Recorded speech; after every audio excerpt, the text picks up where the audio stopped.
Cherry case కోర్టులో హియరింగ్కి వస్తుంది. Cherry బోన్లో నిలబడి ఉంటాడు. చెర్రీ తరపున మీరా, కృష్ణప్రసాద్, భూమి కోర్టుకు వస్తారు. లిల్లీ కూడా వస్తుంది. అపూర్వ, నక్షత్ర కూడా వస్తారు.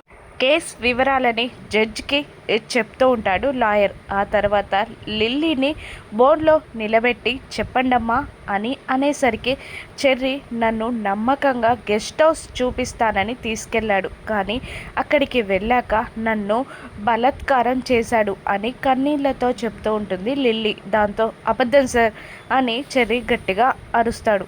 జడ్జ్ అక్కడున్న సుత్తతో కొడుతూ అబ్జెక్షన్ ఓవర్ రూల్. మీరేదైనా మాట్లాడాలి అనుకుంటే మీ తరపున లాయర్తో మాట్లాడించండి అని జడ్జ్ అనగానే చెర్రీ భూమి వైపు చూస్తూ ఉంటాడు. ఇంకా లాయర్ రాలేదని భూమి టెన్షన్ పడుతూ ఉండగా పక్కనే ఉన్న అపూర్వ భూమితో, ఏంటి భూమి, మీ తరపున లాయర్ ఇంకా రాలేదని చూస్తున్నావా?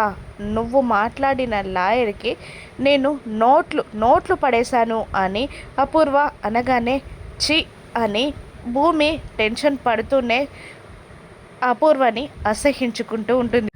బాధితురాల్ని పక్కా ప్లాన్తో గెస్ట్ హౌస్కి తీసుకెళ్ళి బలాత్కారం చేశారని అంత ఖచ్చితంగా చెప్తుంది కదా సార్ అని లిల్లీ తరపున లాయర్ జడ్జికి చెప్తూ ఉండగా బాధితురాలి ఆవేదనని, సాక్ష్యాన్ని కోర్టు పరిగణనలోకి తీసుకోబోతుంది అని ఏదో చెప్పబోతూ ఉంటాడు జడ్జ్. అప్పుడే కోర్టు డోర్ దగ్గరికి వచ్చి సార్, ఆపోజిషన్ లాయర్ కూడా ఉన్నారు అని అనేసరికి అపూర్వ షాక్ అవుతుంది.